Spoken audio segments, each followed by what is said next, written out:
So look, I would firstly just like to kick off and introduce Colin Long. Colin Long is Just Transitions Coordinator at Victorian Trades Hall Council. He's responsible for climate and energy policy and cooperative development. And for those that don't know, Victorian Trades Hall Council is the peak body for unions in the state of Victoria in Australia. Colin is a board member of Earthworker Cooperative, one of the key partners to kicking all of this off, Cooperative Power, Hope Cooperative, and Earthworker Smarty Energy Cooperative. Smarty Energy? I don't know. Did I get that right? Colin, please correct me if I'm wrong on the Smarty Energy Cooperative. I think that's just Earthworker Energy. Anyway, and the Next Economy. Over to you, Colin. Thanks, Anthony. It's actually Smart Energy Cooperative, but that's all right. Yeah. No. All right. Well, I'm just initially here wanting to acknowledge that we are meeting on Aboriginal land, where I am in Melbourne on Wurundjeri land, but I'm sure many of you are coming from other Aboriginal land in other parts of the country. So we acknowledge that this land was stolen, it was never ceded, and thus it remains Aboriginal land. And we pay our respects to all Aboriginal people who are present today, and especially elders. And we want to pay our respects to any traditional owners of land in any other part of the world who might be joining us today as well. And if I could also just acknowledge a very special person in the audience today who's done a great deal in Australia over a very long period to advance the cause of cooperatives, and that is Race Matthews. So thank you very much for joining us today, Race, and our respect to you for the long work that you've been doing to advance cooperatives. Thank you. Back to you, Anthony. Thank you, Colin. Thank you for kicking things off. So now we are going to just quickly play a little clip. We've got a special welcome clip from the Secretary of Victorian Trades Hall Council. Again, that's the peak body for unions in Victoria, Luke Hilikari.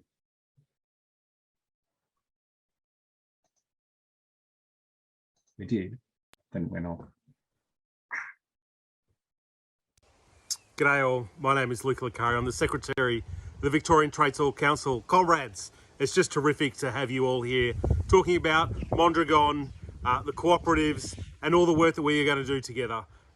We at the Victorian Trades Hall Council, Victorian unions, have invested a lot in our own cooperative, Earthworker, and we're very pleased with its successes, and we look forward to it growing. This conference and this forum is just super important. It's about how we take control of our own economy, having democracy right at the core of things, how we make sure that in the business decisions that we make sure that workers' rights and the planet are put front and centre and not just be a by consideration of corporates who care more about the dollar than they do our planet or each other. I'm very excited about this forum. Hope you get out a lot of it. Solidarity from your friends at the Victorian Trades Hall Council. G'day all, my name is Luke. I was on mute. That was a really great, concise, punchy intro there from Luke, which is fantastic. A really good way of kicking things off. The second clip that we'd like to play is from our cooperators over in the Americas. So Earthworker Cooperative here in Australia and Solidarity Hall, a network over in the US, have been the kind of key partners to organise this tribute to Arizmendi, who we'll be spending a lot of time talking about. So we recorded a pretty goofy clip for them, which they're playing to their side of the planet over in their Americas meeting. And I haven't actually seen the full clip from them yet. I wanted to save myself up. So without further ado, we will have a look at our cooperators from over in the Americas with Solidarity Hall. Okay, hello and warm greetings from across the water. to everyone on the Arizmendi Gatherings Australia Asia Pacific team, and to all the attendees at your wonderful event. I'm Elias Krim. I'm the founder at Solidarity Hall and the editor of Ownership Matters newsletter. We are co-sponsors of the event along with our friends at Zebras Unite. We should begin this message by giving credit where credit is due. It was our Melbourne-based friend, Anthony McMullen, who first thought of this international gathering and who brought together a wonderful team to make it happen. So many thanks to you all. I want to say it's been a pleasure working with you and getting to know you all. That's Anthony, Greg, Catherine, Dave, Stefan, and Jack, as well as Earthworker Cooperative. And we hope that more collaboration between our groups will be forthcoming. So now I'd like to ask each of our team present today to say hello with their affiliations and where they are speaking from. Julia? Thank you, Elias. Hello, everyone. I'm Julia Martins Rodrigues. I'm a Brazilian-based attorney, cooperative researcher, and assistant professor at the Universidade Federal de Juiz de Fora. And it's my pleasure to be here with you during this international gathering, sharing exciting ideas about the solidarity economy and Father Arizmendi's.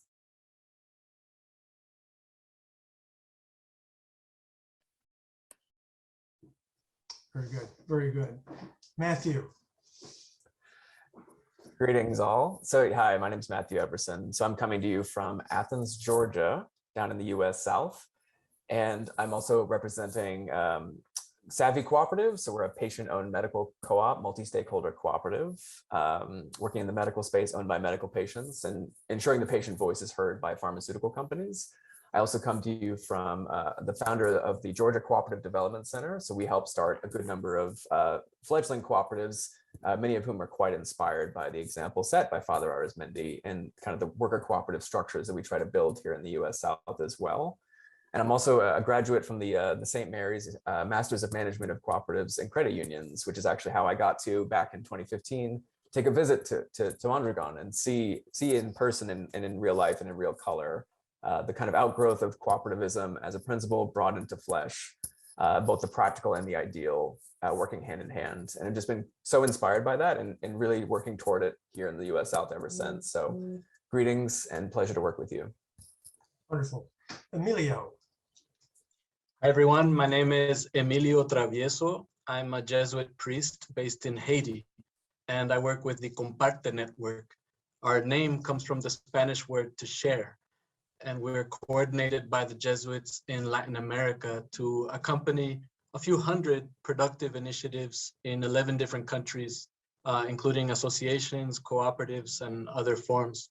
We're not only inspired by Mondragon, but we actually work very closely with them on training and a few other issues. So we're really happy to be celebrating Father Arizmendi legacy together with you today. Alberto. Hello, everybody. My name is Alberto Irezabal.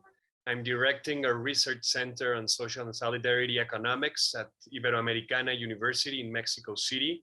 We're working with different indigenous, rural, and workers group in Mexico and Latin America, helping them in all their technical assistance, organizational structures, and in financing strategies.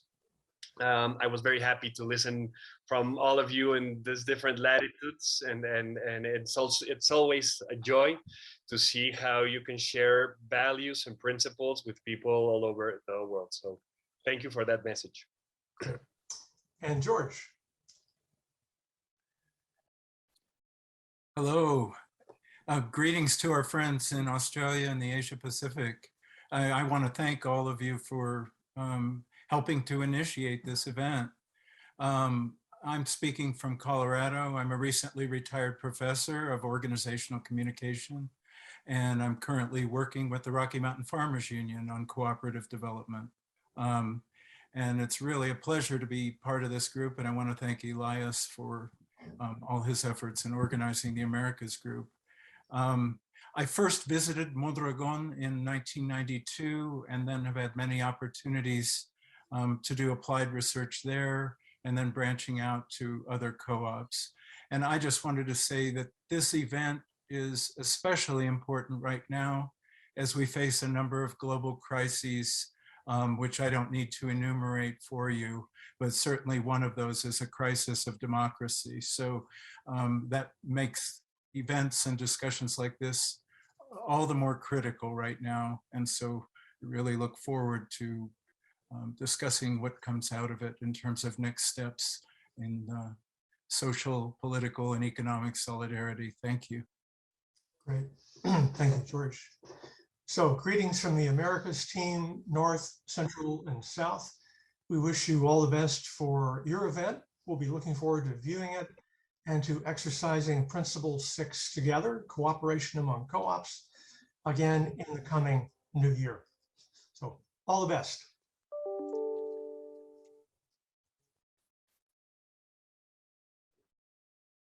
Wow, that was lovely. It was good to see that for the first time, and I hope the same feeling comes across to everyone who's part of this evening. It's wonderful to have that sense of solidarity with our cooperators over in the Americas, and it's been a pleasure working with them. We've been having organising meetings between Australia and over there on and off, and particularly Elias Krim has been a fantastic support for what we've tried to achieve. And I suggest everyone have a Google and check out Solidarity Hall at some stage. It's a great source of co-op and related solidarity economy discussion and commentary. I'd like to introduce Professor Catherine Massam. Catherine is a historian of religion. She writes and teaches in the area of Australian religious history, with a particular interest in cultural and theological understandings of prayer and work. Welcome. Thanks, Anthony. And my job is to introduce the man of the moment, Jose Maria Arizmendi Arrieta. I'm conscious that a lot of people here probably know much more about him than I do. So this is a thumbnail sketch just to make sure we've got some common understandings that are shared. It's said that some people stand for heroic efforts in administration, or for superlative intellect, or for radical charity. And as our colleague Elias Krim pointed out in 2016, Don Jose Maria Arizmendi Arrieta might have shares in all of those claims, but he's perhaps most appropriately remembered as standing for radical solidarity. So a little bit about who he was, this symbol of solidarity. You see him here in his 40s, I think, but he was born to a respectable farming family in the village of Marquina in the Basque Country in the northeast of Spain in April 1915. He was the eldest son of 4 children, 2 brothers and a sister, and he grew up speaking the traditional language of the region. Jose Maria was remembered from school days for being particularly interested in Basque culture, in Euskara, the language, and those traditions that are separate and distinct from the dominant Castilian traditions in other parts of Spain. It was also a deeply Catholic family, where the life of the parish and the sacraments of the church were taken for granted. So alongside the interest in local, deep, historic culture, his Catholicism was perhaps a more universalizing influence, perhaps an outward-looking influence. And certainly the young Jose Maria is remembered for being very interested in life beyond the village. As the eldest son, traditionally, he would have followed his father and inherited the farm. But Jose Maria, or perhaps we'll start calling him Arizmendi, as people did in his adult life, Arizmendi told his parents as a child that he wanted to be a priest, and he began studies at the junior seminary in the town of Vitoria in 1928, aged 12. So let's just get a sense of these locations. Oops, yeah. We're in the País Vasco in the northeastern corner of Spain. Marquina and Mondragon, where he would spend much of his life, are about 50 kilometres apart from each other. Marquina north of Mondragon, and both of them inland from the Mediterranean coast, forming the point of a triangle between Bilbao and San Sebastián, more towards Bilbao. And you can see Vitoria also on the map. You can see the location more clearly on the next slide, I think. Yeah, so this is the focus of our attention. So he has a rural upbringing, strong in the values of hard work and the importance of community. Childhood accident that means he's only partially sighted, loses the sight in one eye. And then as a teenager at the seminary in Vitoria, he's influenced by two study circles especially. One led by scholar priests and anthropologists focused on Basque culture, and the other also led by gifted teachers that studies the social encyclicals Rerum Novarum, and then after 1932, when it comes out, Quadragesimo Anno. And both of these are focused on the situation of modern workers. Both of those encyclicals focused on workers, and then both of the study circles, both of those groups, emphasize each in particular ways the value of making the scriptural stories, the gospel, real in the midst of particular circumstances. So it's a kind of contextual theology that he's taking on board. He's learning how to bring theological reflection into direct dialogue with everyday life. And that's exactly the capacity that's going to mark his ministry later. His studies are disrupted by the Spanish Civil War. And as you can see on the slide, 36 to 39, in those years, he joined the Basque army and served as a journalist.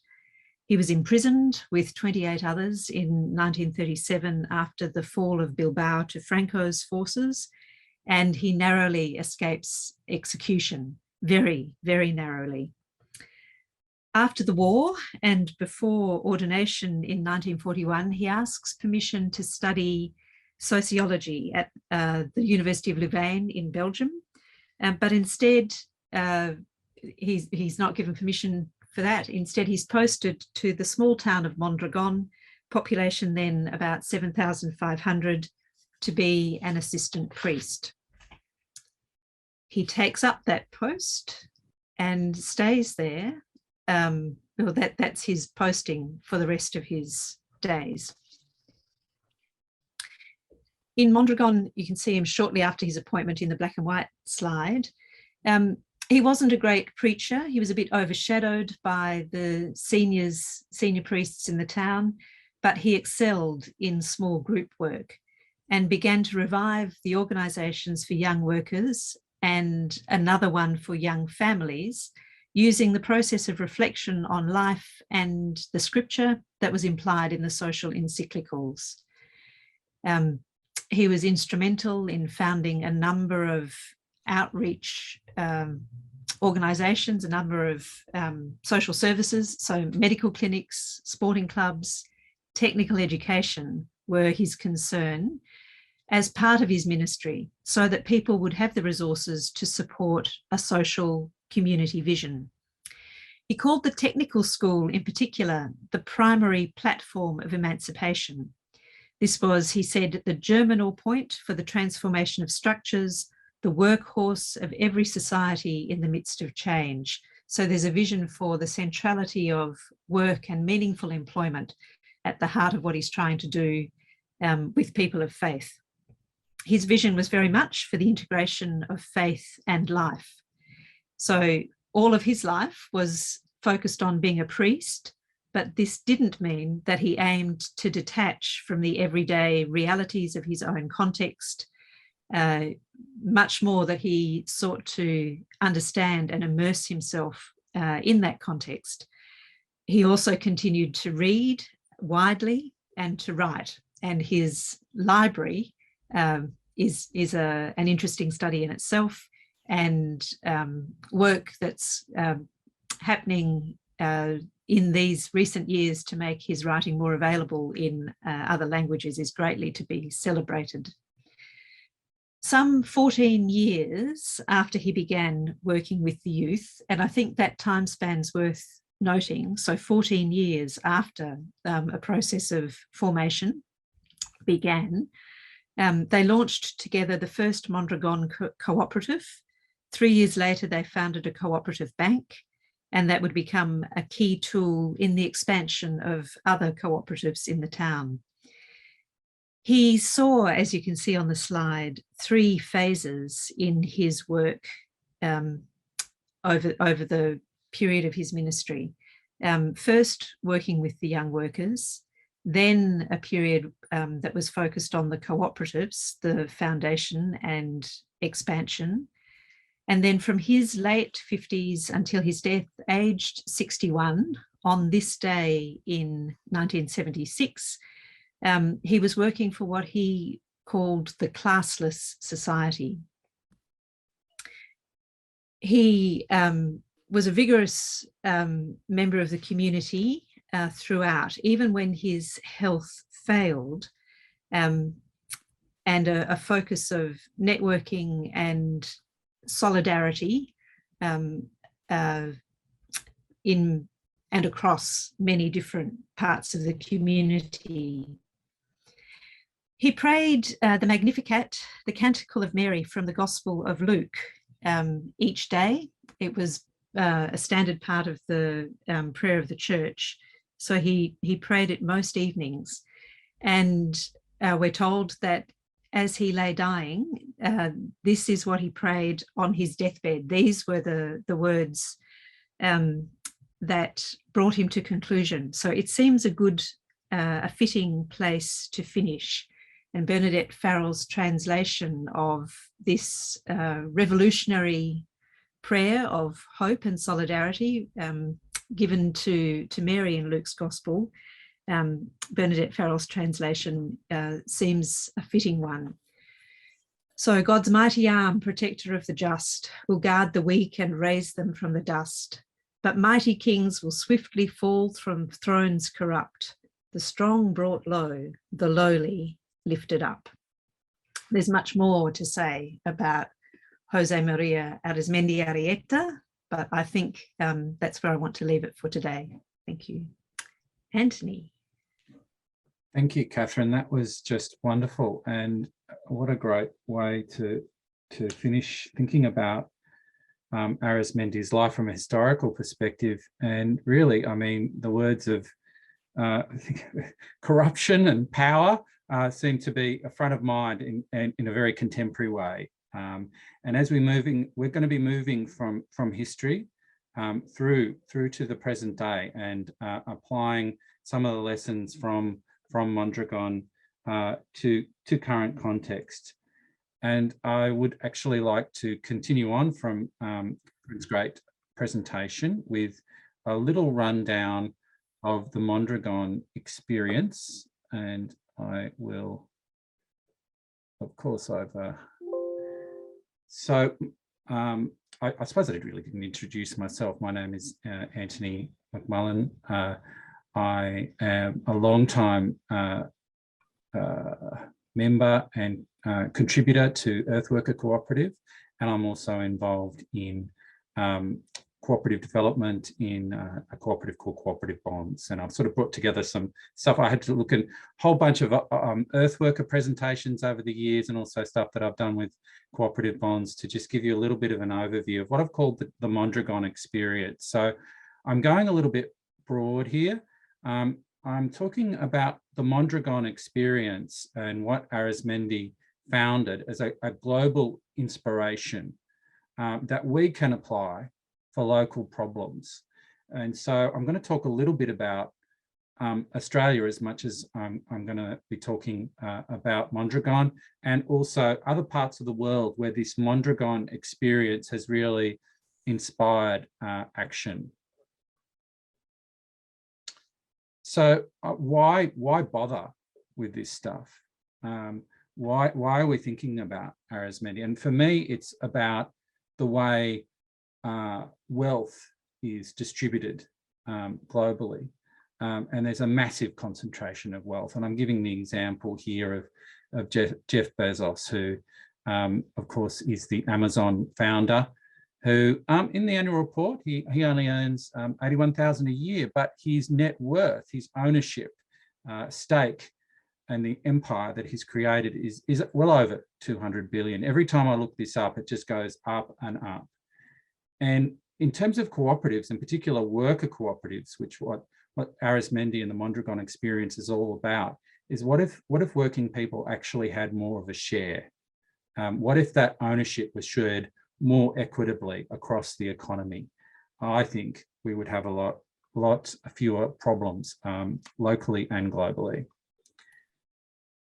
Why? Well, there's a book that's continued to inspire me across the years called The Spirit Level by two epidemiologists, Wilkinson and Pickett, who applied their discipline to looking at the correlation between a whole bunch of bad social indicators in more advanced economies, and looking at how if that correlated with bad outcomes like inequality, income inequality and wealth inequality, how that actually correlated. And what they found was that those countries with much higher levels of inequality also had very, the worse the inequality was, the worse the outcomes for life expectancy, for literacy, for infant mortality, and a whole bunch of other key social indicators.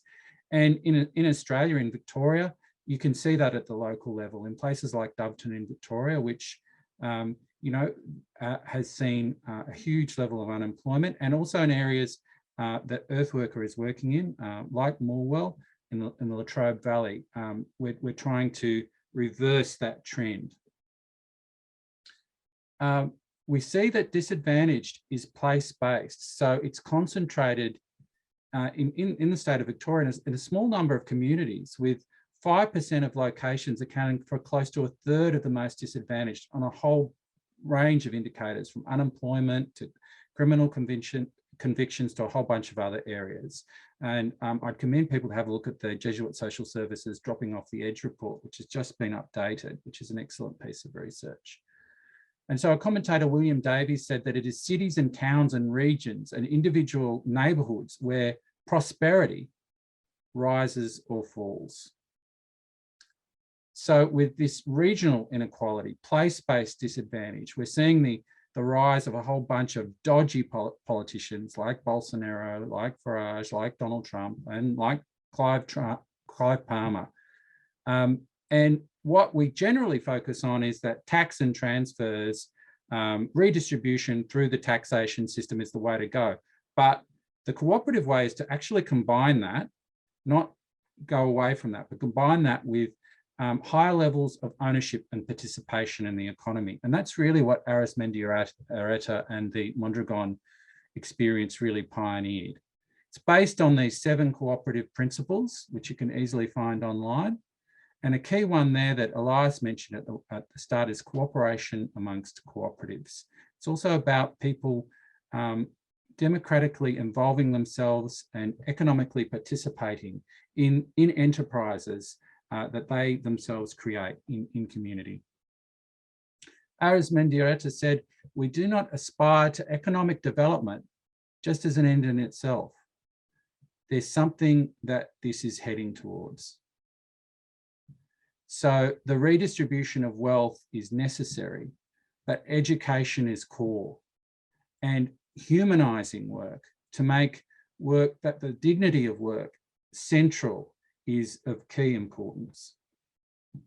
When Arizmendi got started, it was a great overview from Catherine, but he really started with community building. Apparently did a lot of sport related stuff. I'm not a big sporto guy myself, but it does create community. And he just spent a lot of time bringing people together, building relationships. Then, as Catherine mentioned, went on to form to really have vocational education at the core of his project. And after that sort of community building, after that education, both in character formation, but also in skills development, then the worker cooperative started to really take off.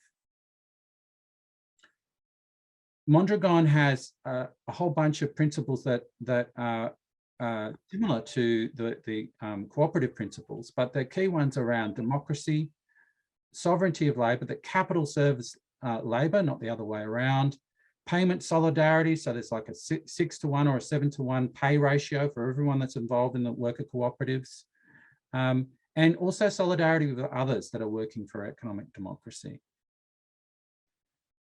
Key planks you can see on that table to the Mondragon experience is education, but also these worker cooperatives that have come together, they've formed social services for themselves, huge investment in research and development, and a bank that really fires the whole thing up.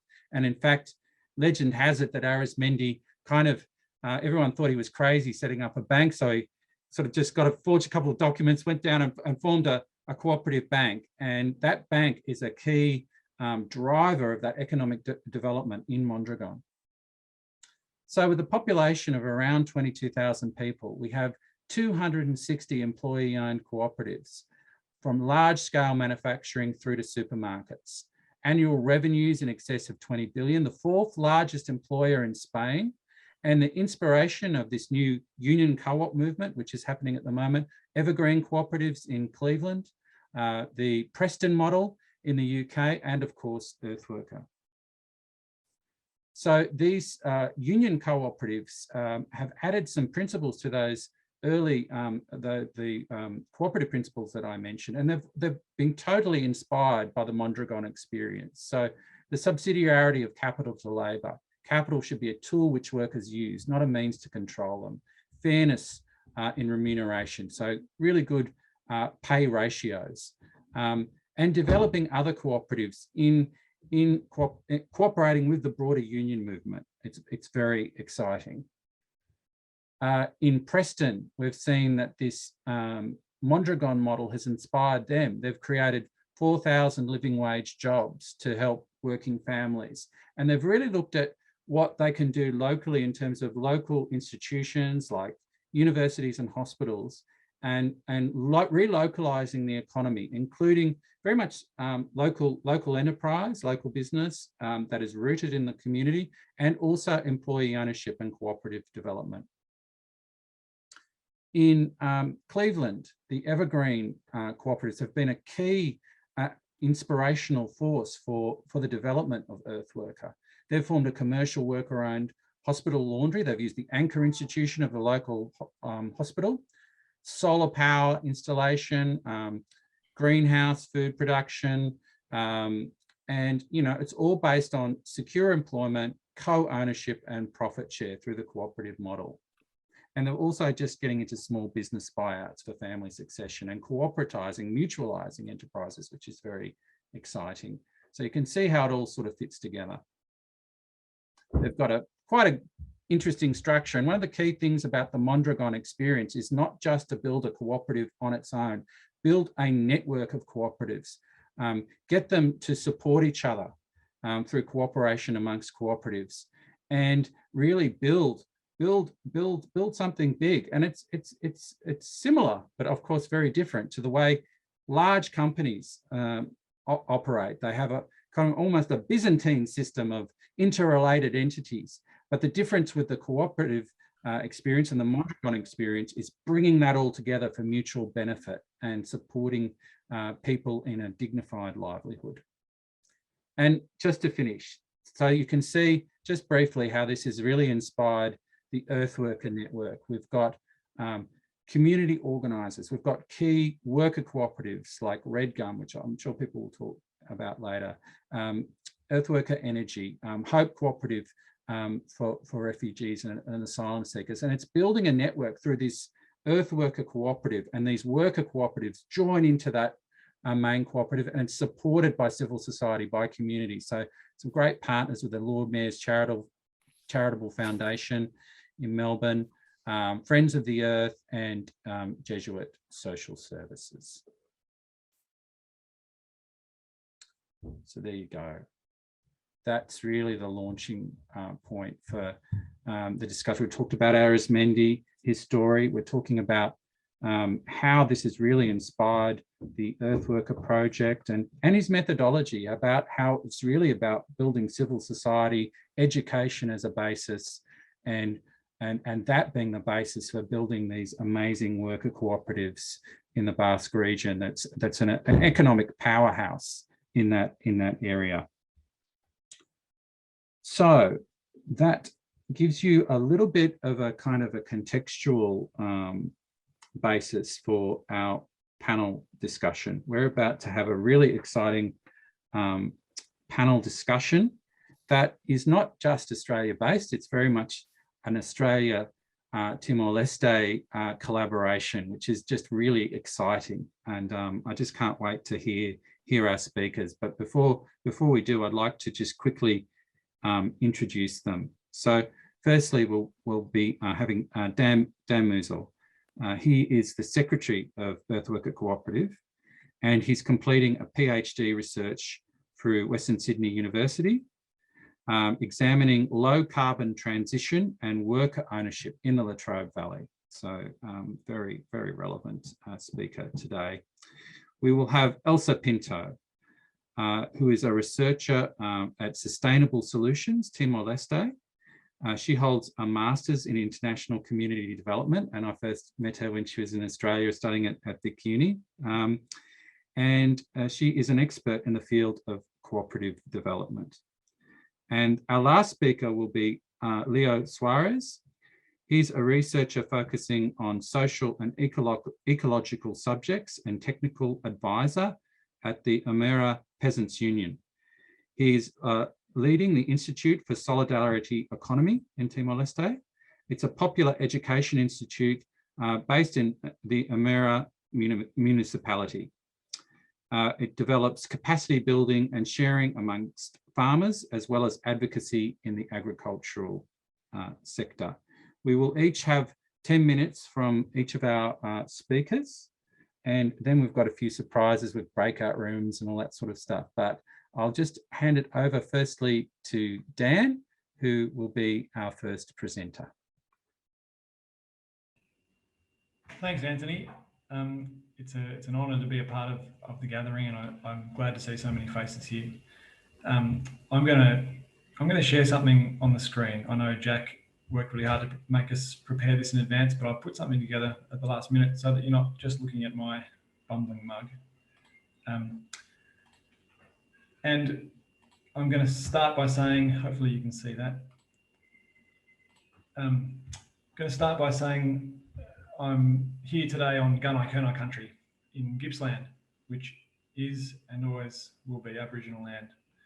And I'm here because I'm deeply involved in one part of the Earthworker Cooperative Network, which people might be familiar with, which is the sort of flagship worker cooperative in the Earthworker Network, which is a worker-run manufacturing enterprise making renewable energy technology here in what has traditionally been a coal region in the Latrobe Valley.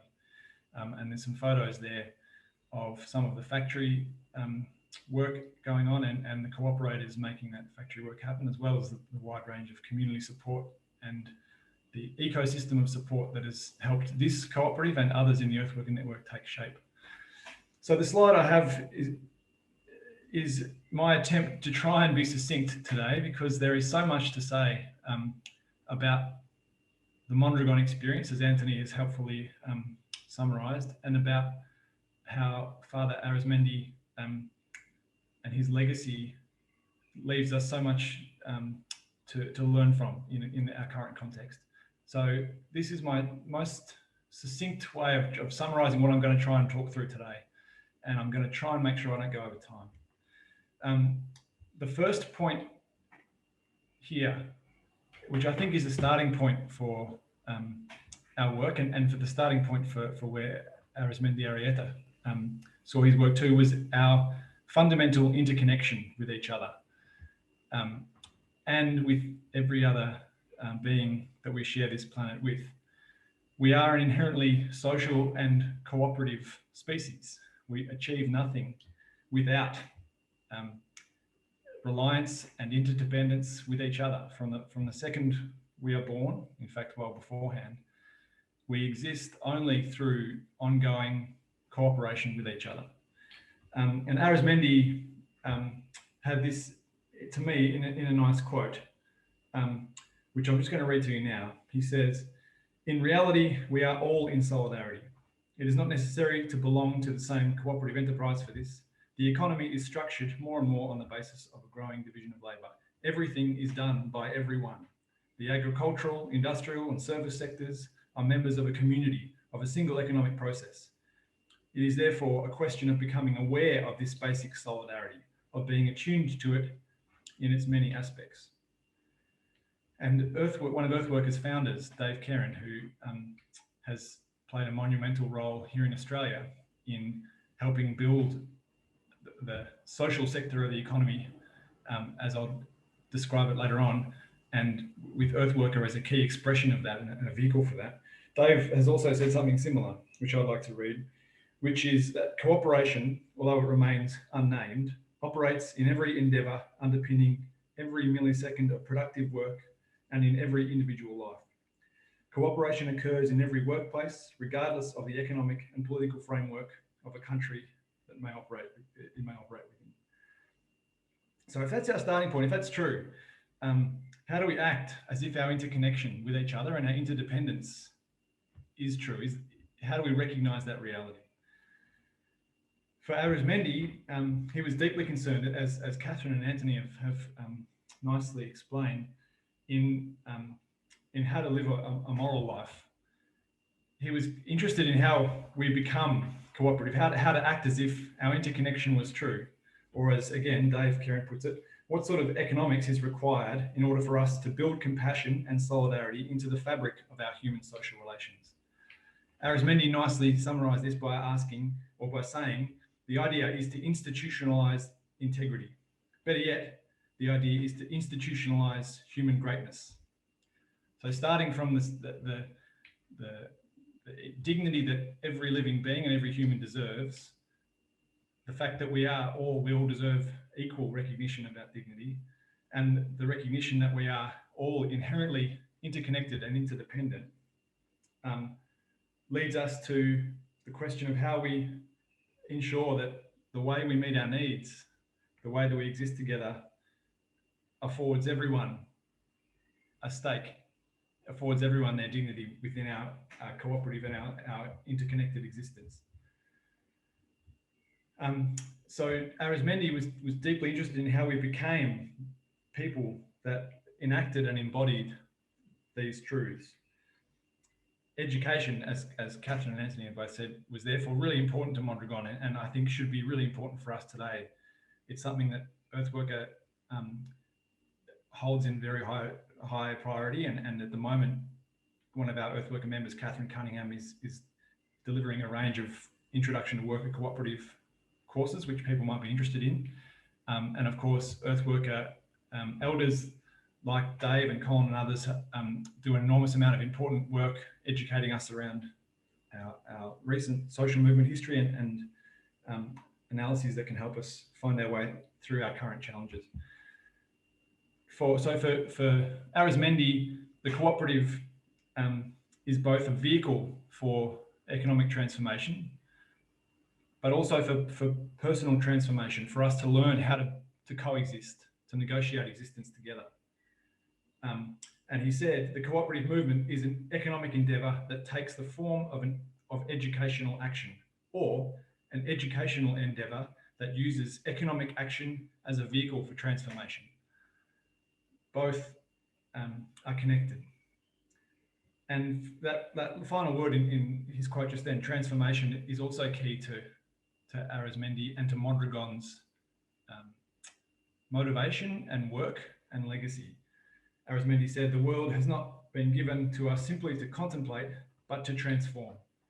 And this transformation is made not by hands, but first with ideas and action plans.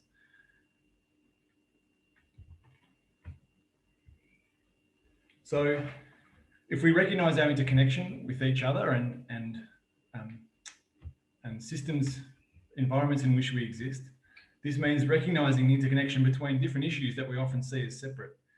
People have mentioned some of the crises facing us today. Our American comrades before mentioned the crisis of democracy as one of those.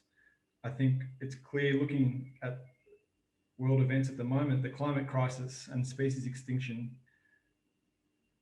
are deeply connected with this, as is the growing military industrial economy, where even our progressive state government celebrates, and I read a media release just this week, celebrates new military industries locally as job creating industries, as if that alone, jobs, stripped of all the context and other impacts, are enough to make something like this positive. These issues we need to see as connected. The crisis of democracy and our inability to, for the vast majority of the world's population to have a say in how the world works and how we meet our needs is connected to the climate crisis that is bearing down upon particularly the most vulnerable around the planet, but all of us.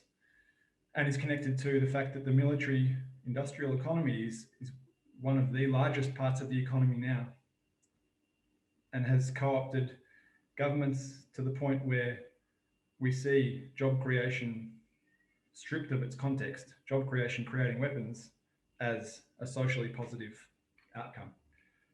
So for Earthworker, who has taken lots of inspiration from Mondragon, recognising interconnection between these crises we face and the challenges we face is really essential. And Earthworker, in fact, was started over 20 years ago, really around breaking down the jobs versus environment debate, recognising that the issue of environmental sustainability and industrial economic development they're not separate issues. They're inherently connected, and they're connected deeply to a question of democracy and of human dignity.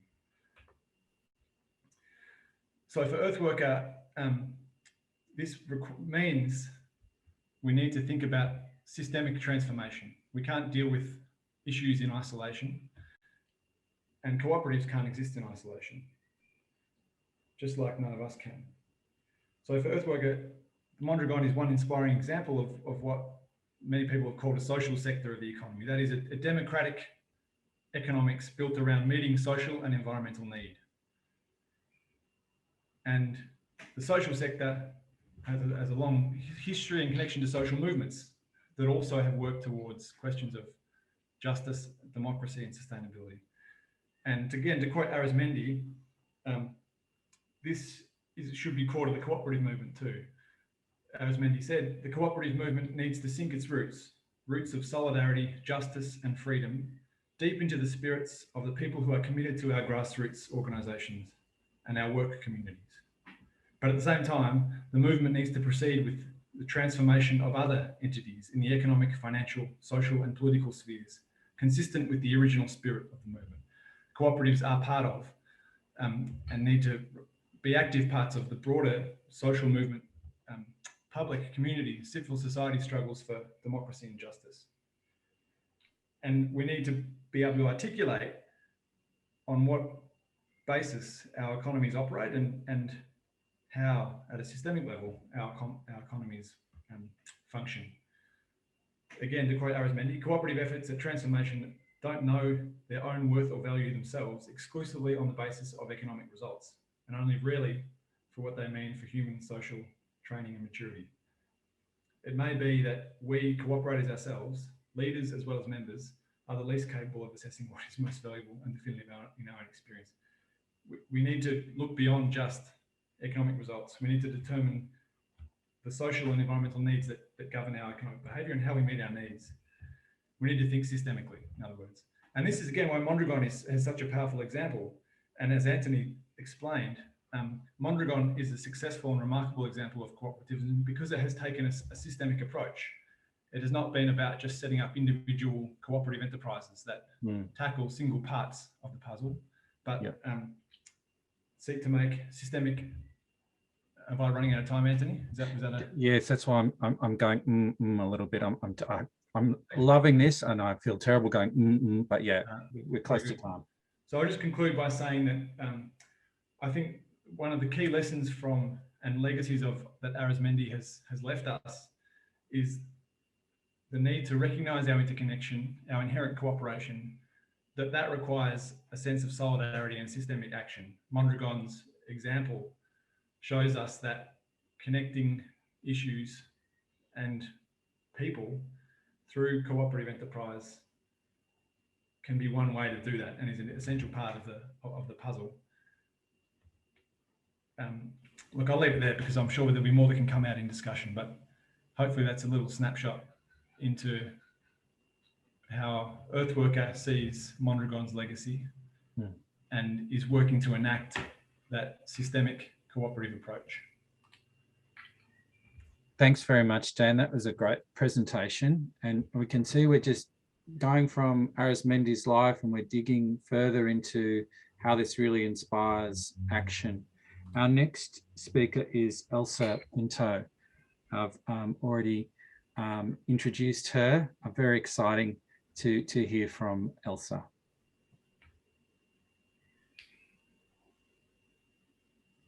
Hi, Anthony. Thank you so much, everyone. Greetings from Timor. I am now based in Dili. We have, it is raining now, so I think it's better for me to just turn off my video because the internet connection is so unstable at this moment.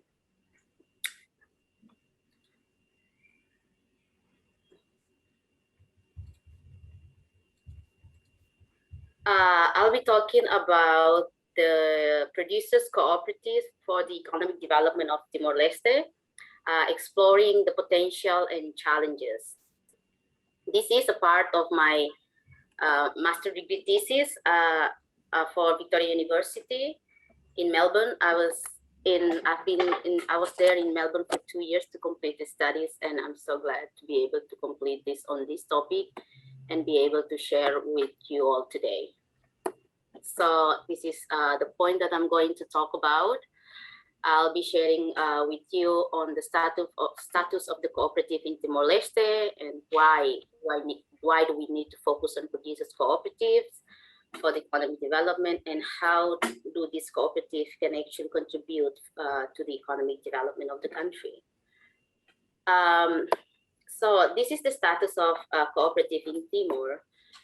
So agriculture cooperative, we've already practiced this in Zona Libertada or Liberated Zone from 1975 to 1978. Just to give a bit context, that's during the Indonesian invasion, early year of Indonesian invasion.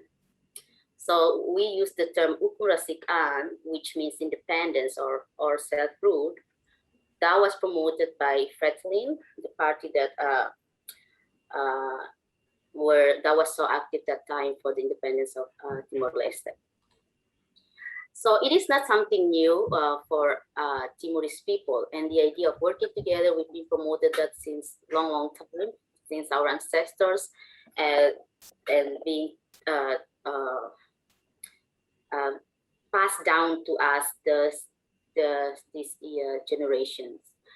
And after that long period of struggle, we gained independence in 2002, right?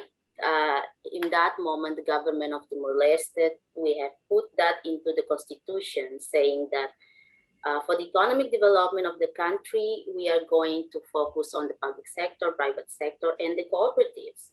So it is there legally in that constitution of the Republic Democratic of Timor-Leste. However, over the years, if you look at the other sectors, cooperative development is the only sector that's being neglected since the early independence, even until today. We have very limited information on cooperative in general, but also the qualitative data on cooperative is very limited, particularly on producers cooperative. This is one of the reasons why I decided to focus on producers cooperative for this research. Aside from that, we also found out that over the years, the number of cooperatives being registered under the government keep raised. But then if you look at the data closely and you check on each cooperative that was registered there, most of them became inactive cooperative already. So this is the data of the cooperative. I obtained this data from 2014. As I said, that we don't have many data on cooperative. And from this, we have three type of cooperative here: credit union, multi-sectoral, and also producers. But as you can see here, the number of producers cooperative is it's only 18. And from this co-op, 50% of them became inactive. So that's the problem we're facing. It's pretty serious. And when you link that to the number of unemployment in Timor-Leste, at this moment we have the total population around 1.3 million only, but then 70% of that population is under the age of 35. And the data from 2010 and 2015 showed that among that age, between 15 to 25, account for 70% of the national unemployment population. Even until today, this data is still valid. Nothing changed much over the year. And with COVID-19, we don't have any statistic data, the official one, but with COVID-19, for these 2 years, we can already assume that this number might have increased. So why cooperatives? So over the years, we all believe that from the government, Timorese people, those who've already practiced the cooperative in Zona Libertada in early 1975 to 1978, they all believe that yes, cooperative is important. This is what we need to support our people, our economy. However, as I mentioned earlier, in the practice, we don't really focus on cooperative development and strengthen this sector. And now more than ever, we need economic diversification. I believe most of you know that Timor-Leste is highly dependent on oil and gas revenues to fund the state expenditure. That's the 2019 general state budget, but still it's not, it hasn't changed much. In 2020 and 2021, we still take 90% of the general state budget from the petroleum fund. And petroleum fund, it's going to run out like in 2 years' time, even though now this is not quite correct, but it's just a matter of time. In 5 or 7 years, we may run out of petroleum fund if we continue to focus on spending the money instead of thinking about how to actually focusing on other potential sector for the economic diversification. So for this research, I have targeted this cooperative. These are the Dolls Cooperative. The members are mainly women, and horticulture cooperative, including the coffee producers in Ermera. And we also have the Thais Weaven Cooperative. Thais is traditional cloth that hand weaved by women. So this is also supported by Jesuit Social Service in Timor-Leste. And we also have fishing cooperative. That's the cooperative I focus on. So these are the key findings. So the cooperative members share with us that the factors that enable cooperative to succeed, there are 9 factors. So as you can see here, first is strong work ethic, open communications. So if there's a problem, you come together and communicate instead of just building, okay, I'm pro this or I'm pro that person inside the cooperative. And members receive benefit from the cooperative activities.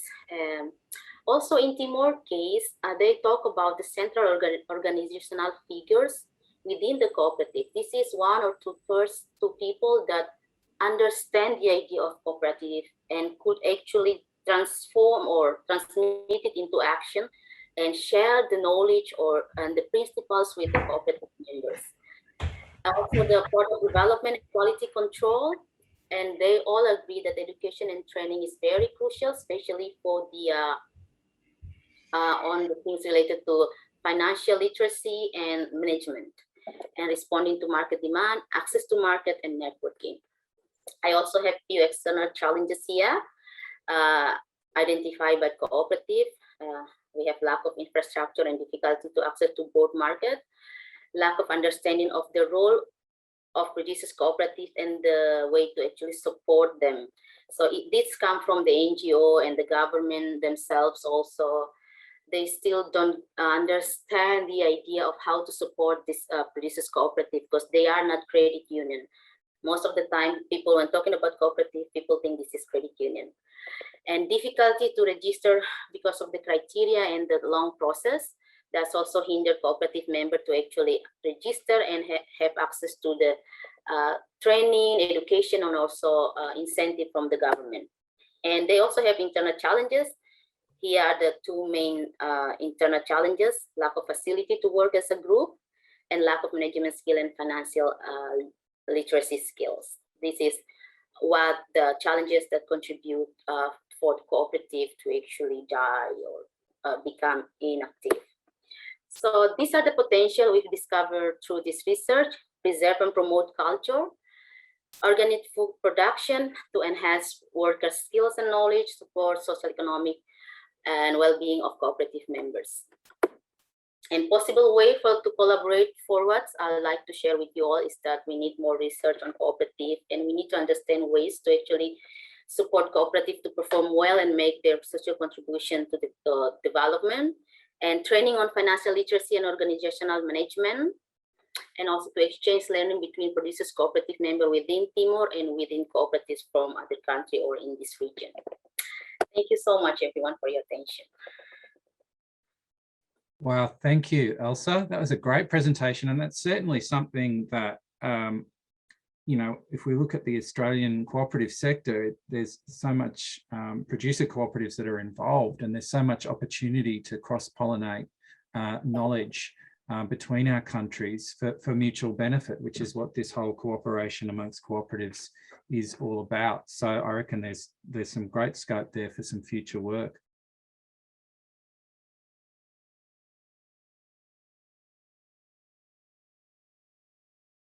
What I would like to do is we've had a number of presentations, and what we'll do is we'll include Leo at the end somehow. We're just going to do this on the fly, but we can go back to what we were going to do after our speakers, which is really an opportunity to discuss what we've heard in smaller groups. So we're going to do that thing where everyone is in a breakout room, but this will include some of the presenters, including myself, in each of the different rooms to help discussion. Really, we're just wanting people quickly introduce each other, and to come up with a spokesperson in the room, and to be able to think of a question that can come back to any of our speakers. Wow, well, that wasn't a lot of time for everybody. I do apologize. We've had to make a little bit of time. We managed to come up with a little bit of a question in our group. So that was good. And I hope that each group has someone that can speak for the group, and maybe ask a question. If you didn't quite get there, don't feel like you have to ask a question. But if one of the spokespeople for each group asks a question to a particular speaker, that'd be great. I'll start with room 1, and I think Dave Kerrin was in that room. So whichever room that was there a spokesperson, and is there a question? I'm the spokesperson. Thank you. Paula. I'm not sure which speaker to address this to, though. Well, just jump in and one of them will answer, I'm sure. Thank you. My concern was, I was a sole practitioner as a lawyer, and now working in community legal services. And I was just wondering what model is the most effective for a service provider. I know there's a cleaning services cooperative, but I was just wondering, you know, how you'd structure it. So I'm not talking about mega firms with thousands of lawyers, but, you know, because lawyering can be, for example, just one person, or it can be a group of people, and just, yeah, how you'd structure it, that's all. Or how it would work. Would you like to answer that, or I can have a go, or anyone of the other speakers?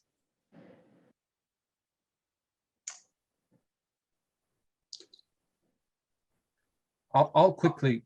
Oh, sorry, Dave. Would you like to? Well, yeah. Look, I think it's a great question, and I guess so. Part of it is that it would function just the same as any co-op, in the sense that it would be, one person, one vote. I think for the service sector, because we're 84% service sector economy in Australia, that's big. So really, it's growing that network of cooperatives where the service cooperatives, if you like, can feed off the work provided by the producer cooperatives. So our manufacturing cooperative, etc. So providing that space. So as we get the housing going, the energy efficiency work going, then the service sector areas like your lawyers and your clerical and admin people, your cleaning co-ops can come along beside that whole process. So for instance, Red Gum now cleans a building in the city, or right on the edge of the city. So it's starting to, create its own storm front, if you like, from its own effort. But without the overall network of cooperatives, then you get these struggling little co-ops that are great, but can actually get in the way of the bigger work we have around climate emergency and species extinction. That's a great response, Dave. And the only thing I would add to that is that there's just a huge need for legal expertise in the cooperative movement in general. So a cooperative of legal practitioners could contribute much to the movement, but also their own livelihoods as they go through. My group, we did have a spokesperson, and that was Ken. Ken, would you like to ask a question?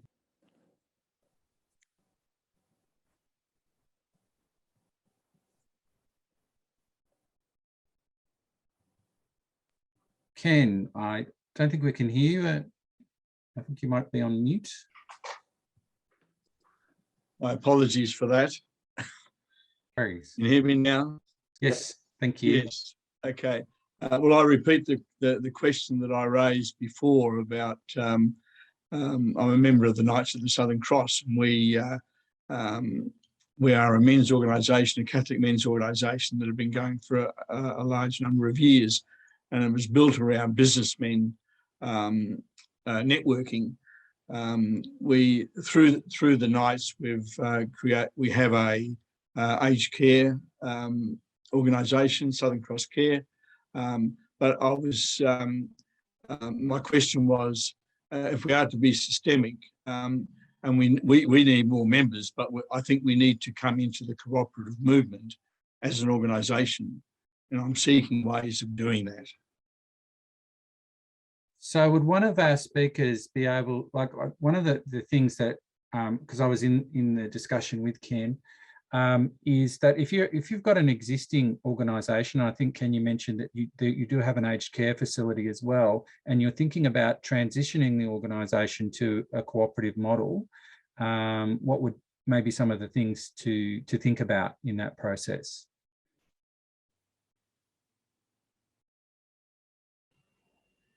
I can say a few quick things, but I'd love to hear what other people have to say as well. Thanks, Dan. Great to hear that about your work, Ken, and that you're interested in being part of the cooperative movement too. I think connecting with other co-ops and networks like Earthworker is a really great first step. Cooperation amongst cooperatives is one of the key principles of the cooperative movement, and so I think reaching out and connecting is a great first step, and I'm sure Earthworker would be happy to talk to you more. We're lucky in Australia too. There also are some important peak bodies which do important education and connecting work too, and I think Molly from Fed Co-op, the Cooperative Federation, is on the Zoom call too. So chatting with Fed Co-op, they have some wonderful resources and supports there to support cooperatives. Yeah, but I think reaching out to and connecting other co-ops and finding the ways in which, like Mondragon has done so successfully, cooperatives can integrate their work to support each other's work and cooperate in an economic as well as a cultural and a kind of practical support sense. Yeah, keen to hear what other people have to say too, though. Thanks, Dan. Thank you, Dan. Unless there's anyone else, we've got a few more questions to go through. We can revisit that as well. But yes, as Dan has said, there are great peak bodies with good information like the Cooperative Federation. and the Business Council of Cooperatives and Mutuals, which have a lot of resources that you can look up. And maybe we can give some links to those organisations to everyone that attends. Catherine's group, and particularly in Perth, Anthony. And Perth, yes, you actually have a state-based federation still there as well for cooperatives. Yeah, so we'll send that out as well. Catherine's group, room 3, was there a question there? There was. I think Joseph's going to ask it if he's still with us. Yes, I do. Apologise if there's a baby screaming in the background. My question was about the role of faith in contemporary cooperative movements. I think obviously we know it played a big role in the formation of Mondragon and in Arizmendi's life, but what role is it playing today in obviously what's a very different society to 1950s Basque country? Would anyone like to tackle that good question from the panel? I can start just by noting that sometimes I think there are similarities in co-ops, that the co-op movement itself is a movement, that people join it with a sense of faith and hope, and so there are some similarities with churches. And there's another angle on it, which is about where are the churches in the co-op movement. It's not what Joseph's asking, but I think there'd be people here who might be able to comment on that. But current cooperators should respond to the role of faith, I think. Would any of our other people that have spoken so far like to respond to that? I'd love to hear what you have to say, Anthony. I'd only guess I'd say that Earthworker has long tried to work with and cooperate with and engage with people who come to cooperatives from a range of perspectives and faith backgrounds.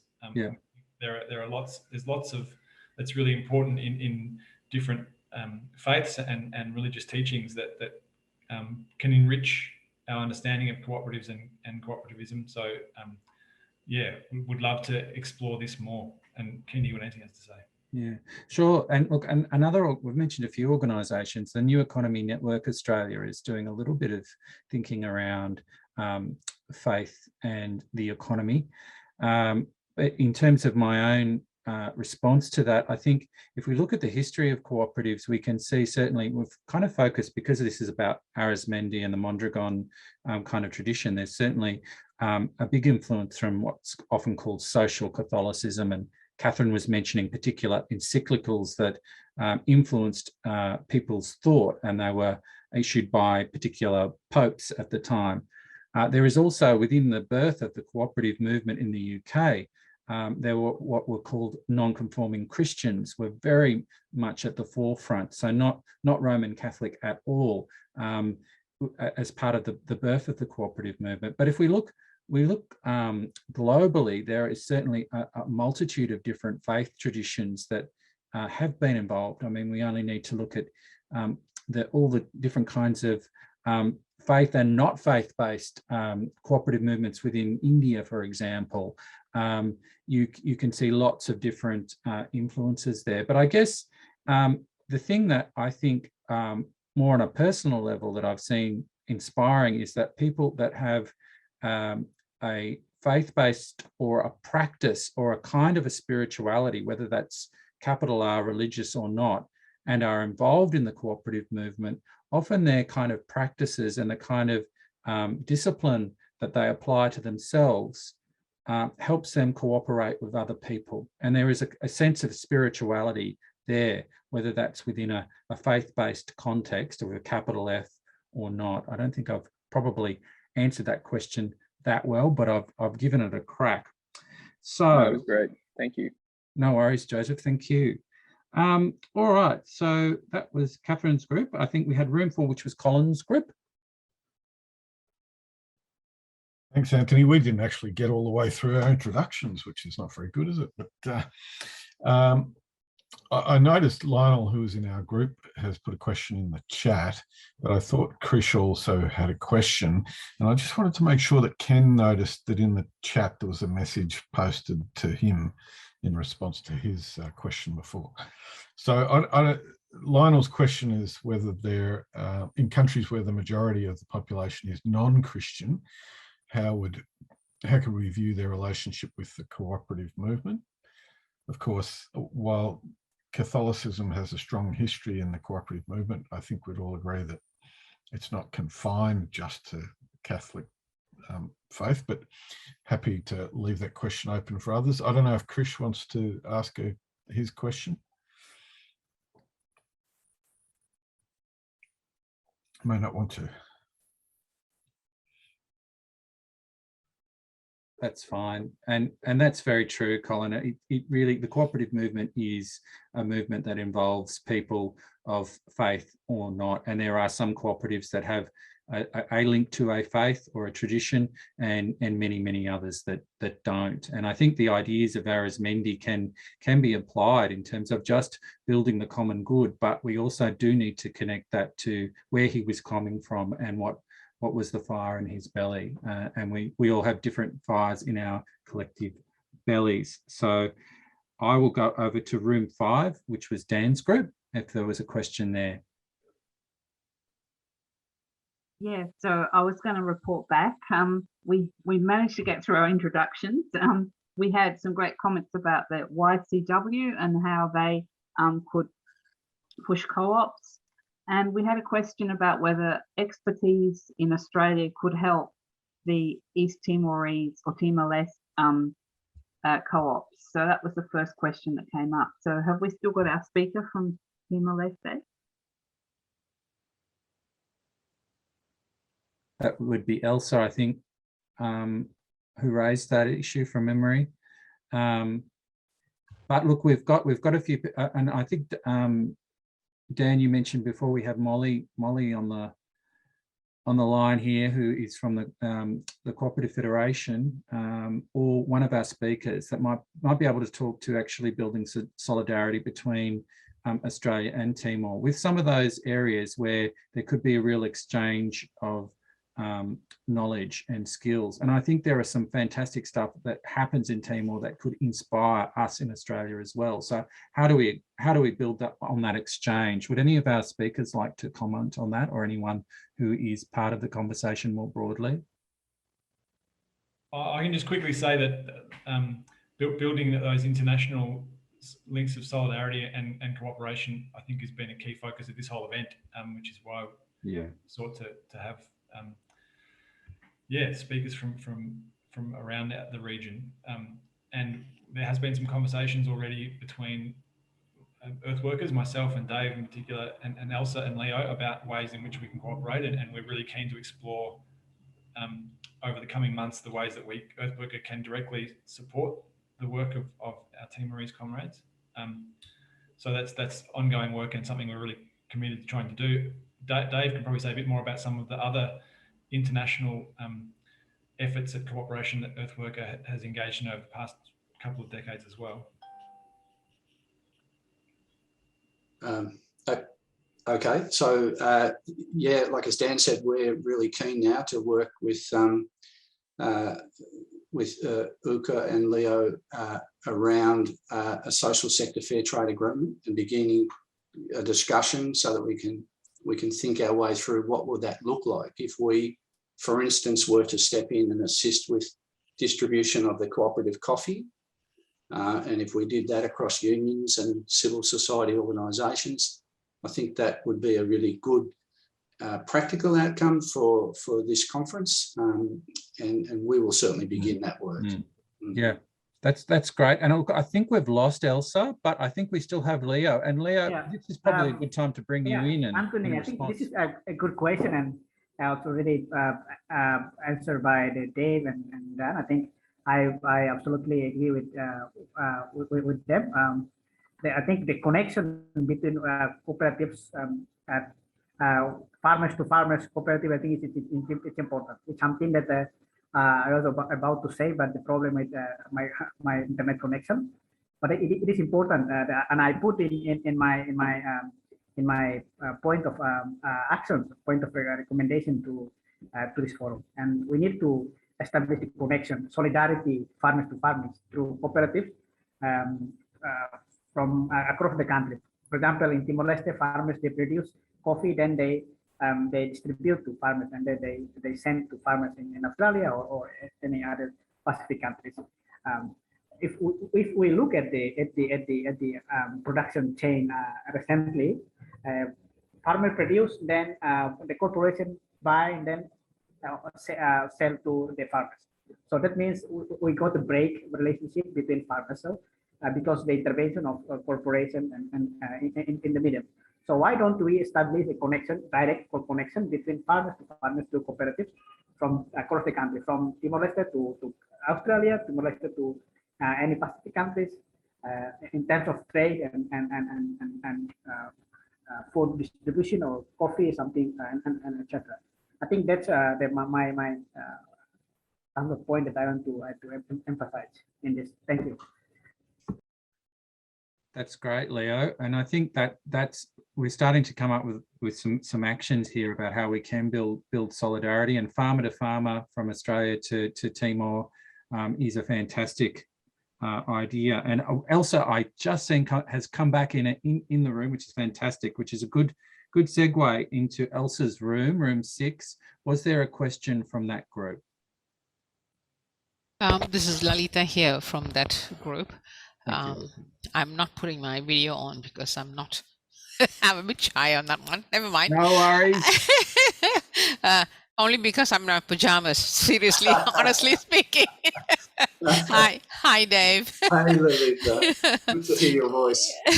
Okay, I've got a little bit of a thorny contribution to make before I ask the question. It's on the question of faith. People like me who come from colonized nations have an immediate red flag up when people talk about faith. So I think we need to be sensitive about those things, and spirituality is something people can relate to. And for me, the traumas I went through because of the colonization and the spread and the insertion of another religion into my life was quite traumatic. And I think there are thousands of people out there who would have similar stories. So I think we need to be really careful when we talk about faith, because the cooperative movement has to remain a cooperative movement, not one that is going to, in any shape or form, promote the organized religions that predominated the colonized nation, and even now it probably predominates in a commercial way in the US. So I think we really have to be super careful about talking about that. I believe people are entitled to their own faith, and respecting each other's faith, I think that's where we should be, and not really talking about faith as a phenomena that dominates the co-op movement. At least, I'm open to be criticized on that, but that's something I put it out there, because immediately when somebody said faith, my antennas went up. That's because I have my own issues. But anyway, the question I posed was something that's bugging me for a long time. I've been nursing for 53 years, and I'm a midwife and a maternal child health nurse, so on and so on. But the problem I have is, compared to what is happening today, say for 20 years ago, the problem has been doctors, mostly males, have taken over the birthing sector, and now more and more women are having cesarean sections, which is not a healthy way of delivering a baby, and it's got a number of problems that are created because of women being forced into cesarean section, like in the York Peninsula up north above Cairns, for example. There was a phenomenal percentage of cesarean sections, and that seems to be very sus in the way they have done it. So going back to the fundamental thing I'm talking about is, given this COVID and all the issues around health, should we be thinking about a health co-op? It's something that's, I think, not only timely, but women need to take control of their own bodies. It's the other aspect of it. I'm just putting the idea out there. I'm not yet thinking about going out and doing something yet, but I'm really curious, because a lot of women are suffering in that sense.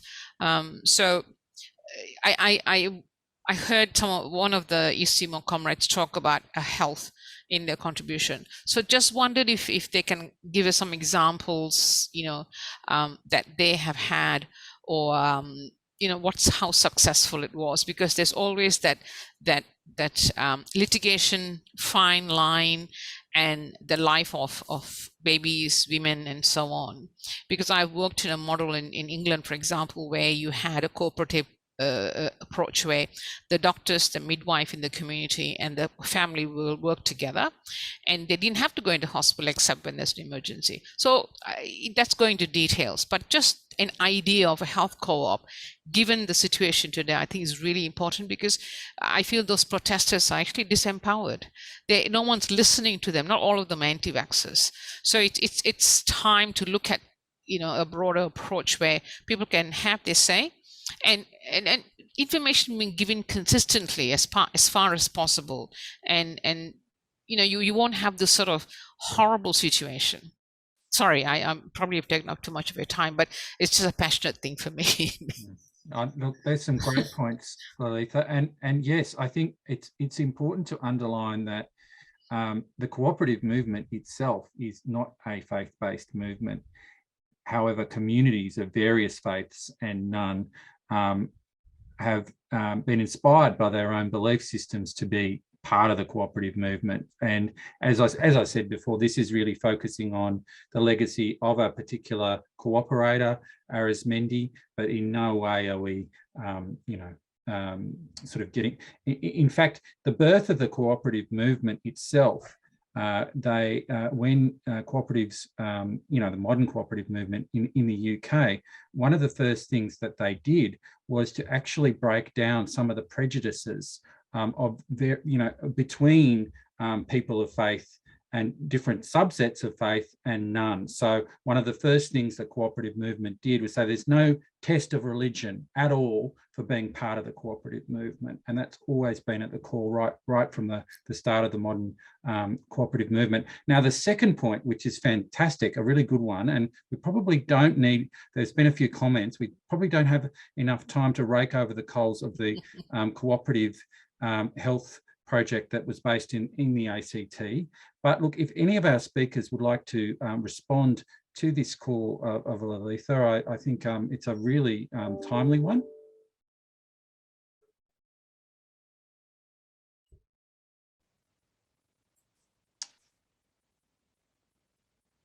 Do I have any speakers that would like to respond to that, or anybody else in the room?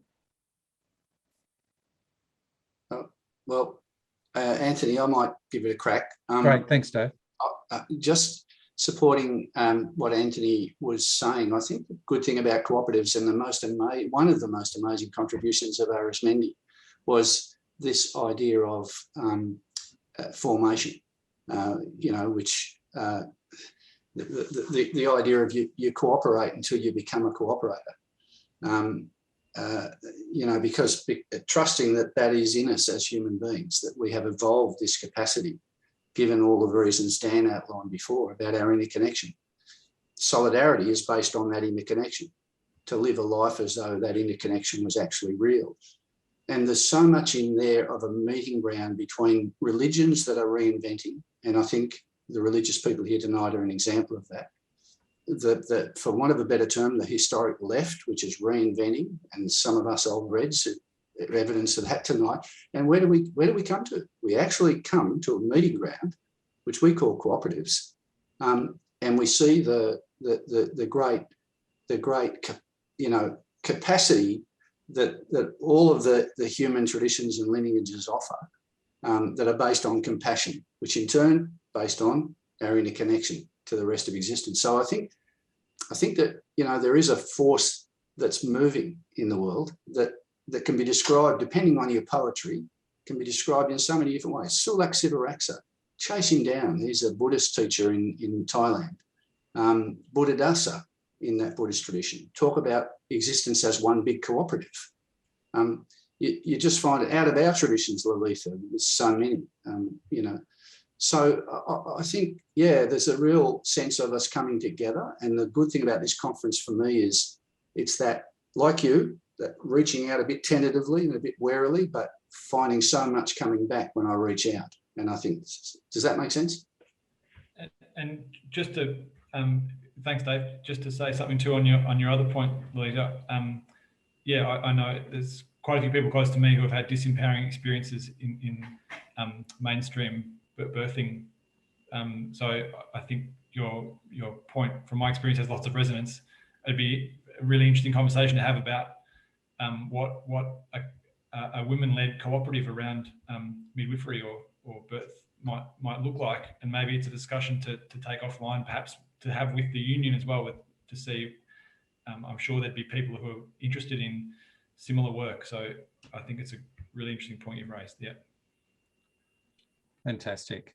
And look, there's already some ideas that are brewing from the conversation. We have one last room, which was Leo's room.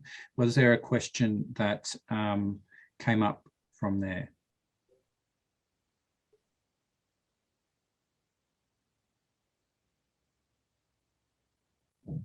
The last room. Anyone there?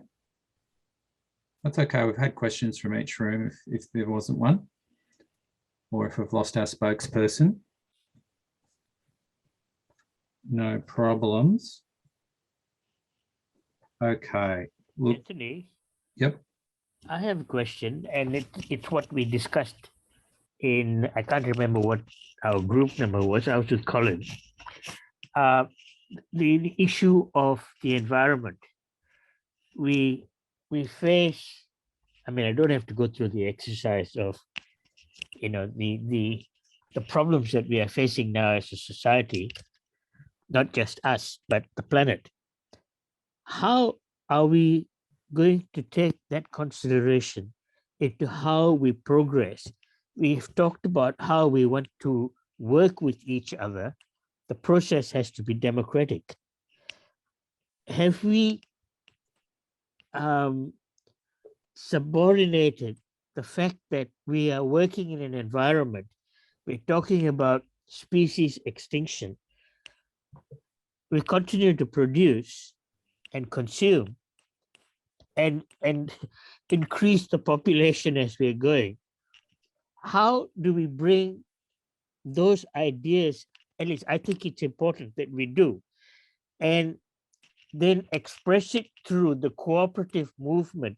So when the governments keep talking about growth, they know what in fact they're talking about. We can't keep doing the same thing and expect to come out in 10 years, in 20 years, just because we haven't done it, but they're talking about cutting back on fossil fuels. Okay, and I mean, the argument's going to keep going as to whether it happens and how well it happens. How are we going to involve that kind of thinking within the cooperative movement, the new economics that we're talking about in transition? Yes. Krish, I think there's some great points there.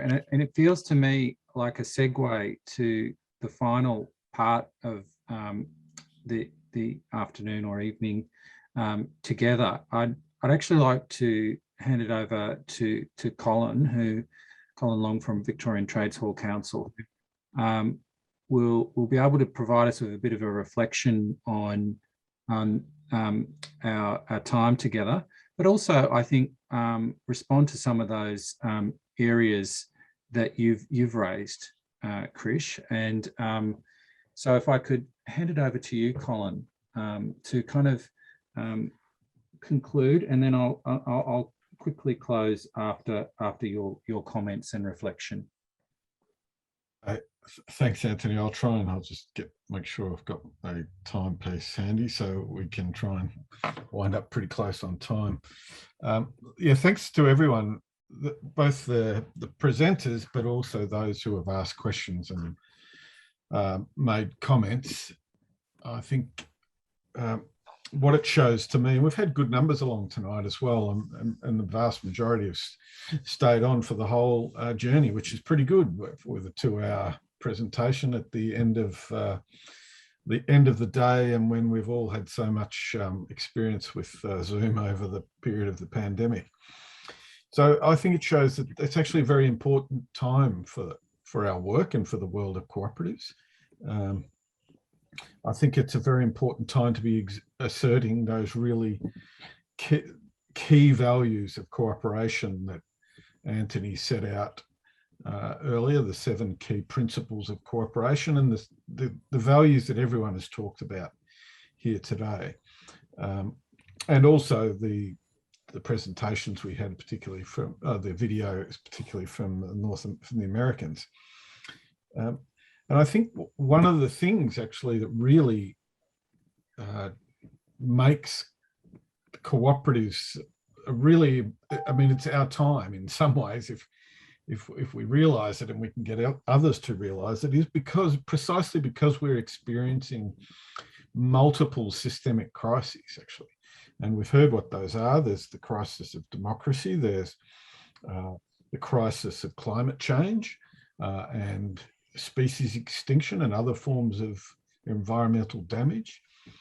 The threat of war, hard to conceive that anyone could seriously be trying to provoke a war against China in the current context, but there are people stupid enough to say those sorts of things. So those challenges actually, and they're very systemic crises, they require a systemic response. And I think that's one of the strongest things that has come out of tonight for me, is the amount of,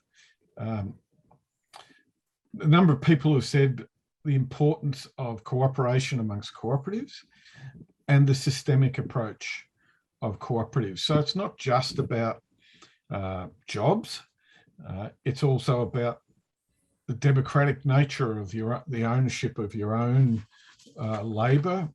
I think Anthony called it at one stage people taking control.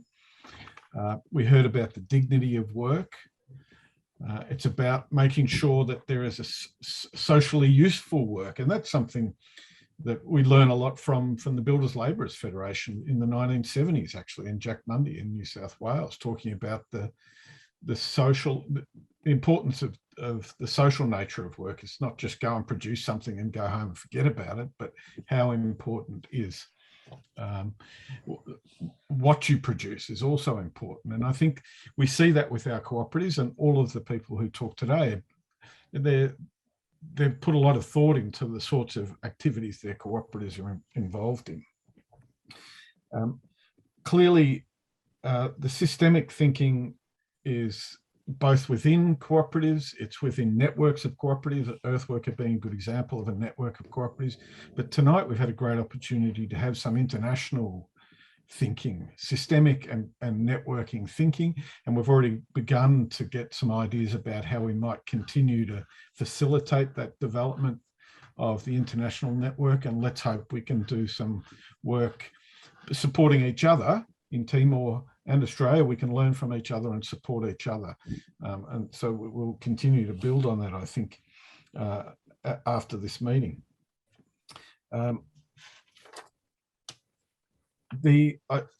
can't remember who it was who mentioned the concept of radical solidarity, but that was, I think we need that more than ever in many ways at a time when there's a lot of social challenge, there's a lot of pressure within our societies, especially from social media and some of the big tech capitalists to isolate people, to break us down merely into consumers of technological whatever, and to make us essentially avatars for advertising purposes electronically.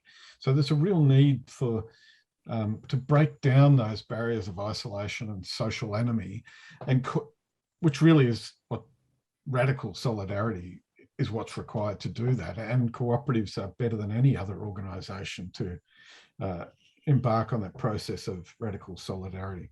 So I think as far as I'm aware, as far as I'm concerned, I don't think there's been for a long time as much discussion about cooperatives and the value of cooperatives and the usefulness of cooperatives as there has been at the moment. It's a great moment. We've got to do a lot of work, and we still, there's a lot of people who don't know what cooperatives are, but it's a big moment in history. We've got to make the point that the cooperative model, working together is what is required more than ever.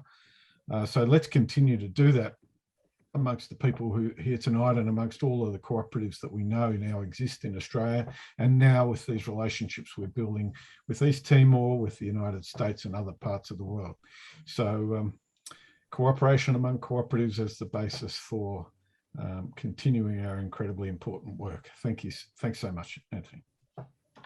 That's a great way to finish off our time together. A really good reflection. Thank you for that, Colin. I'd like to finish off by just simply thanking everyone that's come along to listen and contribute to our discussion today.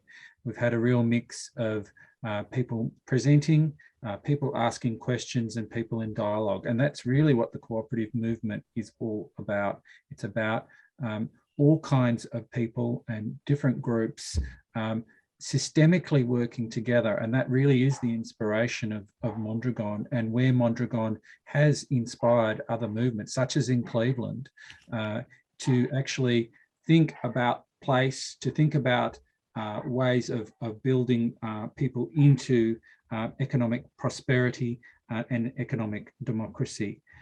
Thank you to all of the organising committee that's been part of this.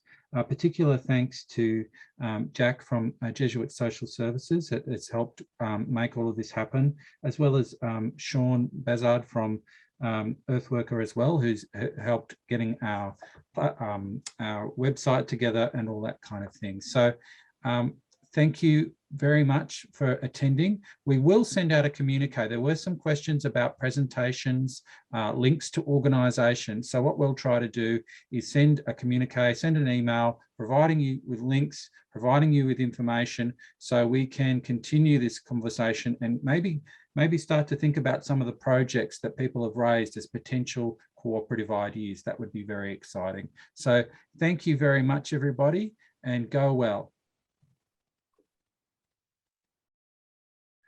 I'd like to present to you Leo Suarez.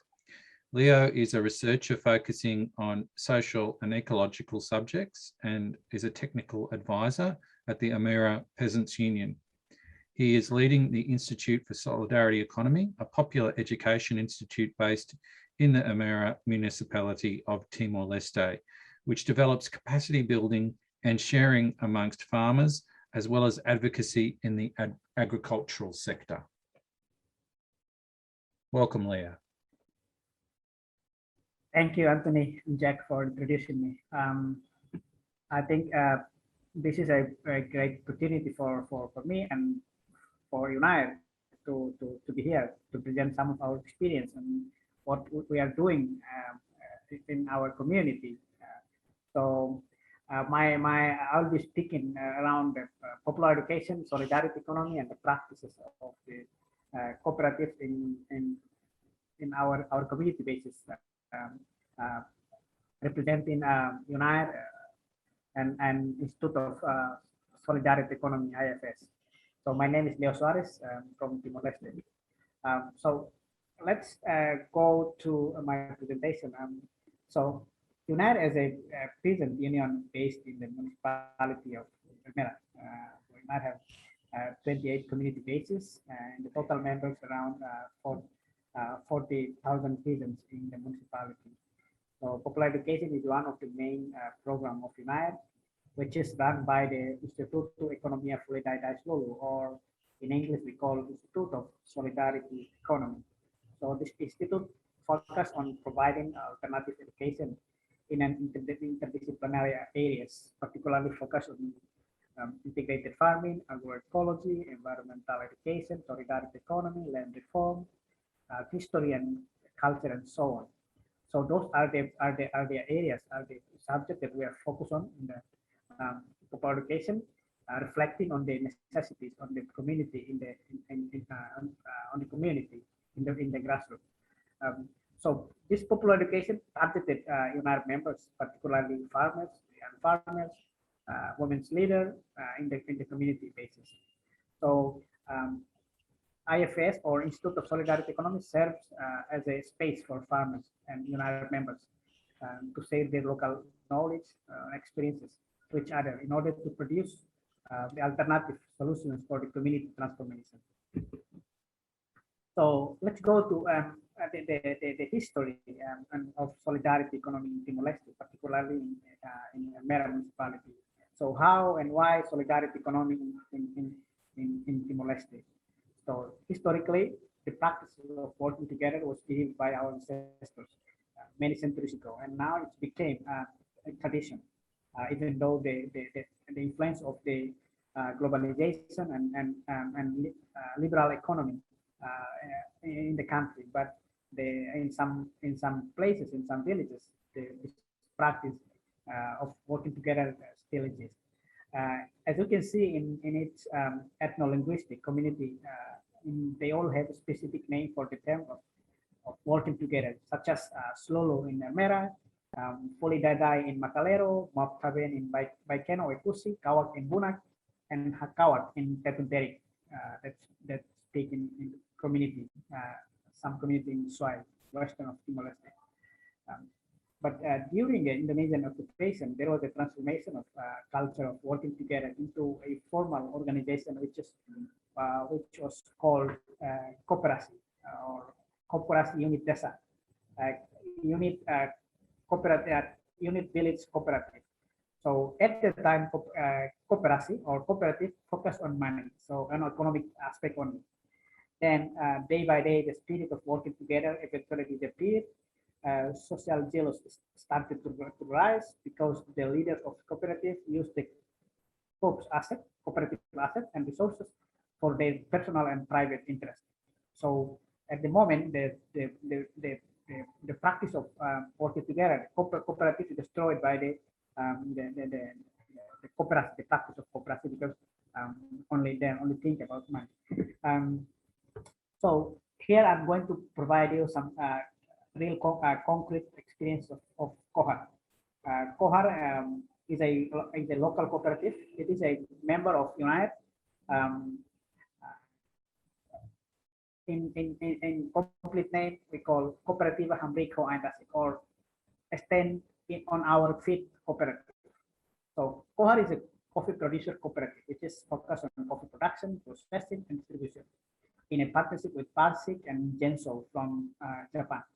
Both are the organization that promotes fair trade. Therefore, they are linking with Kohar, the coffee producer, to do coffee exportation and importation between Timor-Leste and Japan. So Parsik and Genso purchasing Robusta coffee from Kohar farmers with $1.25 per kilograms, plus social premium for farmers, 0.44 cents per kilo. That means they purchase 60 kilos from a farmers. Then the farmers will have right entitled for social premium, 44 cents kg per times 60 kg. So that means a lot to farmers, and this is what we call fair trade for farmers. And farmers are very happy with this trade, with the practice of this trade. So Kohar is an alternative of economic model that not only focus on economy, but also nurturing the social relation, eco-social relation. We talk about relationship between ecology, environmental and people and humanity, how people contribute to protect and conserve their environmental and their natural resources, and also emphasizing on mutual interest, solidarity, and participation. Kohar is a producer cooperative that is proper for the rural community development. So here are some pictures that I put here. As you can see here, Kohar's annual meeting, the leaders and the members of cooperative, they are gathering every 3 years to talking about their situation. And here you see Kohar leader brief each member before going to the field work. They are doing agriculture, as I said in the chat box, that they are doing agriculture activity aside the economic activity, they're also doing like they're doing terracing, they're promoting agroecology and agroforestry practices in their farming practice. Also here, as you can see, a picture here, working collectively in preparing agricultural land area. So agroforestry. So this is the processed coffee at Kohar warehouse, ready for distribution and export. And this is the core social contribution, what we call social contribution or solidarity for members. Particularly, they installed water to members and the locals, which have no access to water. But now some community they have access for the water. So it's a part of the social contribution. So what are the challenges? Farmers tends to work individually rather than in groups. It is influenced by the liberal economic and the practice of cooperation at the Indonesian occupation. So lack of fair trade organization and social business company in Timor-Leste. Recently, there are 2 or 3 organizations only, and we need more some organizations that promote social or fair trade principles. There is no cross-country solidarity between farmers to farmers in terms of products, product sharing and market. So that are the challenges that we are facing. So future action points. UNAIR continue to promote popular education upon farmers and UNAIR members in order to increase the awareness of farmers in terms of cooperative. Literacy training for farmers and the member of cooperative, promoting information sharing programs amongst the existing producer cooperative, expanding the cooperative to all of UNAIR community bases, establishing the collection center of the local products for distribution. This is, I think, a key feature I think that we want to address.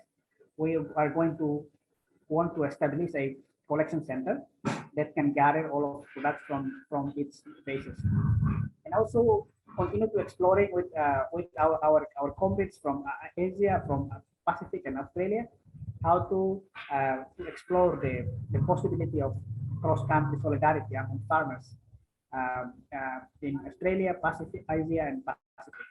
I think that are the some points of my presentation. I hope you guys we can explore more for future cooperation. So thank you very much. Obrigado, Barak.